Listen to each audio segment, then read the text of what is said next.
بسم اللہ الرحمن الرحیم۔ السلام علیکم۔ ہم آپ کو اس ویڈیو میں بتائیں گے کہ جب ہم نلکے پر وضو کرتے ہیں تو ہم ہر دفعہ ایک جگہ پر غلطی کرتے ہیں اور روزانہ 5 وقت یہ غلطی کرتے ہیں۔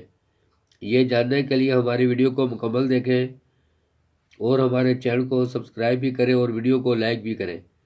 ہمارے نبی پاک صلی اللہ علیہ وسلم نے فرمایا کہ وضو کرتے وقت بھی اللہ کی طرف دھیان کرنا چاہیے، جس طرح ہم نماز پڑھتے وقت اللہ کی طرف دھیان کرتے ہیں۔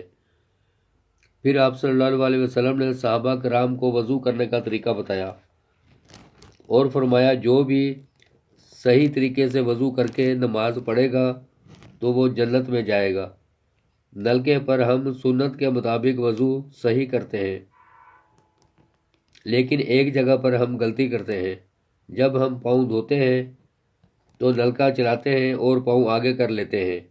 اس طرح ہم 3 مرتبہ پاؤں دھوتے ہیں، لیکن ہمارے نبی پاک صلی اللہ علیہ وسلم جب بھی وضو کرتے تھے تو اپنے پاؤں مبارک کو اپنے ہاتھوں سے دھوتے تھے۔ اس جگہ پر ہم نلکے پر ہم پاؤں ہاتھ سے نہیں دھوتے، تو اس طرح ہمارا وضو درست کیسے ہوگا اور ہماری نماز کیسے قبول ہوگی؟ اگر آپ کو ویڈیو اچھی لگے تو ہمارے چینل کو سبسکرائب کریں اور ویڈیو کو لائک کریں اور اپنے دوستوں کو شیئر کریں۔ شکریہ۔